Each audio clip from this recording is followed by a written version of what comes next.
रामपुर के जंगल का राजा न्यायप्रिय और शक्तिशाली था। उसके राज में सभी जानवर सुख चैन से रहते थे, लेकिन पिछले कुछ महीनों से जंगल में अजीब घटनाएं हो रही थीं, जिस कारण सभी चिंतित होकर शेर सिंह से मिलने आते हैं। महाराज, हर रोज प्राणियों की ताकत कम होती जा रही है। कुछ कीजिए, वरना सारे प्राणी कमजोर हो जाएंगे। लेकिन ऐसा कैसे हो सकता है?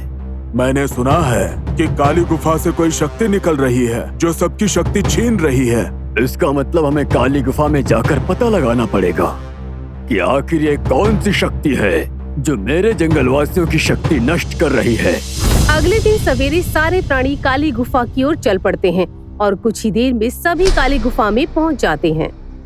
ये तो कोई अजीब सी जगह है। यहाँ तो चारों ओर चित्र बने हुए हैं। ये चित्र हमें कुछ कहना चाहते हैं। हमें सोचना होगा कि यह हमें क्या कहना चाहते हैं। लोमड़ी, तुम सबसे अक्लमंद हो, बताओ ये चित्र हमें क्या कहना चाहता है? सभी चित्रों को गौर से देखने के बाद लोमड़ी बोली, महाराज, एक चित्र में जादुई पत्थर बाबा के हाथ में है। इसका मतलब ये पत्थर अगर पवित्र हाथों में रहा तो सब सही होगा।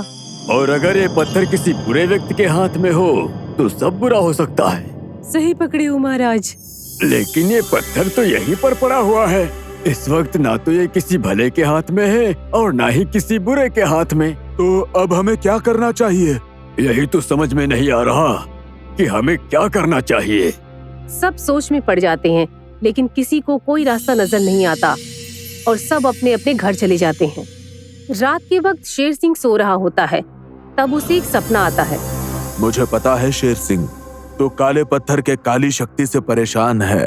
अरे, आप तो वही बाबा हो ना जो गुफा के चित्र में हो? हाँ, मैं वही बाबा हूँ।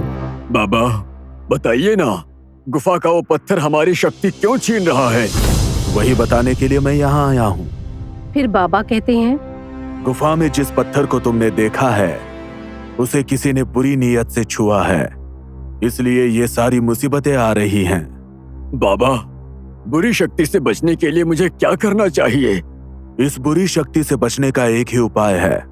जंगल में किसी ऐसे प्राणी को ढूंढो जो पवित्र हो और उसने कभी कोई पाप ना किया हो। फिर अगर वो प्राणी उस पत्थर को छुएगा तो जंगल से बुरी शक्तियां गायब हो जाएंगी और जंगल में सब कुछ ठीक हो जाएगा। शुक्रिया बाबा। आयुष्मान भव। सपना टूटते ही शेर सिंह सोच में पड़ जाता है।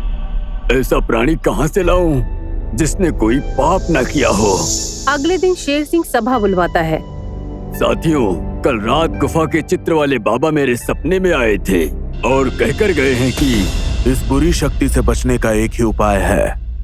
जंगल में किसी ऐसे प्राणी को ढूंढो जो पवित्र हो और उसने कभी कोई पाप ना किया हो।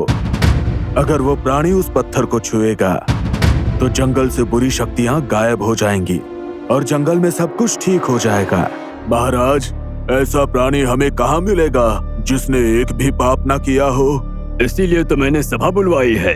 हम सबको मिलकर ऐसे पवित्र प्राणी को ढूंढना होगा। शेर सिंह सबको निष्पापी प्राणी को ढूंढने का हुक्म देता है। फिर सब पवित्र प्राणी को ढूंढने लगते हैं। क्या तूने कभी कोई पाप किया है? हम तो हैं ही पापी, रोज किसी न किसी को मार के खाते हैं, लेकिन तुम तो पापी नहीं हो ना। मैं भी पापी हूँ। मैंने एक चीते से प्यार करके बेवफाई की थी। किसी का दिल तोड़ना सबसे बड़ा पाप है। सारे प्राणी अपने अपने तरीके से पवित्र प्राणी की तलाश करते हैं, लेकिन किसी को ऐसा प्राणी नहीं मिलता। क्या किसी को पवित्र प्राणी मिला जिसने कोई पाप न किया हो? नहीं महाराज। देखो, शाकाहारी प्राणी शिकार नहीं करते। हो सकता है हिरनी ने पाप न किया हो। हिरनी तो सबसे बड़ी पापी है महाराज। उसने एक चीते से प्यार करके धोखा दिया है। और उसका पति हिरन? हिरन को पता चला कि शादी से पहले हिरनी का चीते से चक्कर था, तो उसने हिरनी की पिटाई करके तलाक दे दिया, तो वो भी पापी हो गया। ऐसे में शेर सिंह चालाक लोमड़ी से पूछता है, लोमड़ी, अक्ल के मामले में तुम सबसे अव्वल हो। क्या तुम हमारी मदद कर सकती हो? मुझे माफ कीजिए महाराज। पता नहीं अब इस जंगल का क्या होगा। सारे प्राणी निराश होकर अपने अपने घर चले जाते हैं। रात के वक्त शेर सिंह सो रहा होता है, तब उसके सपने में एक बार फिर से बाबा आते हैं। बाबा, आप पवित्र प्राणी को नहीं ढूंढ पाए ना? सारे प्राणी पापी हैं। अब आप ही कोई प्राणी बताकर हम पर मेहरबानी कीजिए। जंगल की सीमा पर चमेली बकरी रहती है। उसने कोई पाप नहीं किया है। मैं कल ही चमेली से मिलने जाऊंगा। कल्याण हो। अगले दिन शेर सिंह सभा बुलाता है। साथियों, कल रात बाबा ने मुझे सपने में आकर के कहा है कि जंगल की सीमा पर चमेली नाम की बकरी रहती है जिसने कोई पाप नहीं किया है। हमें फौरन उस बकरी से मिलना चाहिए महाराज। आज शाम को हम सब एक साथ चमेली के पास जाएंगे। शाम होते ही सारे प्राणी चमेली से मिलने सीमा की ओर चल पड़ते हैं। कुछ देर चलने के बाद उन्हें चमेली बकरी दिखाई देती है। सब उसके पास जाते हैं। क्या तुम्हारा नाम चमेली है? हाँ, लेकिन आप सब कौन हो और यहाँ क्यों आए हो? मेरा नाम शेर सिंह है और मैं इस जंगल का राजा हूँ। फिर शेर सिंह चमेली को सारी बात बताकर उससे मदद मांगता है। अगर उस पत्थर को मेरे छूने से आपकी परेशानी दूर हो सकती है तो मैं आपके साथ अवश्य चलूंगी। फिर शेर सिंह चमेली को लेकर गुफा की ओर चल देता है। कुछ दूर चलने के बाद सब गुफा में पहुंच जाते हैं। बताइए महाराज, मुझे क्या करना है? तुम्हें उस पत्थर को छूना है। तुम्हारे उस पत्थर के छूते ही हमारी शक्तियाँ वापस आ जाएंगी। चमेली बकरी उस पत्थर को छूती है, लेकिन जंगल वासियों की शक्ति वापस नहीं आती। मैं अभी भी कमजोर ही हूँ। मेरी शक्ति भी वापस नहीं आई। अब क्या करे महाराज?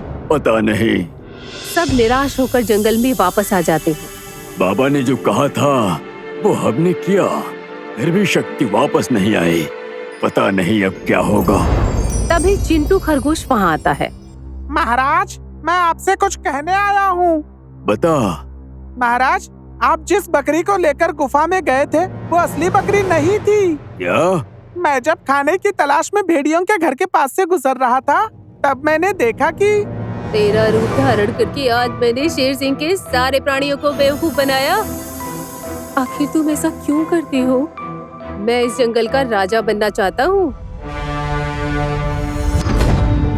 अगर तो उस पत्थर को छू लेती तो सबकी शक्ति वापस आ जाती, और मैं नहीं चाहता कि सबकी शक्ति वापस आए, क्योंकि मैं इस जंगल का राजा बनना चाहता हूँ।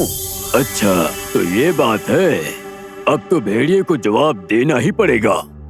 अगले दिन सवेरे जंगल में चारों ओर बात फैल जाती है कि सारे प्राणियों की शक्ति वापस आ गई है। ये जानकर भेड़िया अपनी गुफा में आता है। अगर तुम यहाँ हो तो सबकी शक्ति वापस कैसे आ गई? मैं परेशान हूँ और तू हंस रही है बकरी।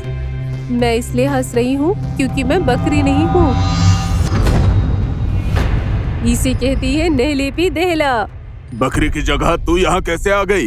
जिस तरह हमारे पहुँचने से पहले तुमने बकरी को गायब कर दिया था, ठीक उसी तरह जब तू सो रहा था तब हमने बकरी को गायब करके लोमड़ी को यहाँ रख दिया था। और फिर रात में ही हम पवित्र बकरी को लेकर उस गुफा में चले गए और बकरी के पत्थर को छूते ही हम सबकी शक्ति वापस आ गई। ये सुनकर भेड़िया दंग रह जाता है। महाराज, अब इस गद्दार भेड़िए का क्या करें? तुम सब इसे मार कर खा जाओ। नहीं महाराज, इसे माफ कर दीजिए। ये तुम क्या कह रही हो चमेली? गलती करने वाले से माफी देने वाला बड़ा होता है महाराज। इसकी जान बख्श दीजिए। देखा भेड़िए, तूने इसे कैद किया, फिर भी ये तेरी सजा माफ करवा रही है। इसे कहते हैं पवित्र प्राणी। राजा बनने की चाहत में मैं अपना कर्तव्य भूल गया था। मुझे माफ कर दीजिए महाराज। चमेली के कहने पर जा, मैंने तुझे माफ किया। माफी मिल जाने पर भेड़िया खुश हो जाता है और शक्ति मिल जाने पर सारे प्राणी भी खुश हो जाते हैं। उस दिन के बाद सब हंसी खुशी से अपना जीवन व्यतीत करने लगते हैं। आपको हमारा ये वीडियो पसंद आया हो तो प्लीज हमारे चैनल को सब्सक्राइब कीजिए और हाँ, वीडियो को लाइक और शेयर करना मत भूलना। धन्यवाद।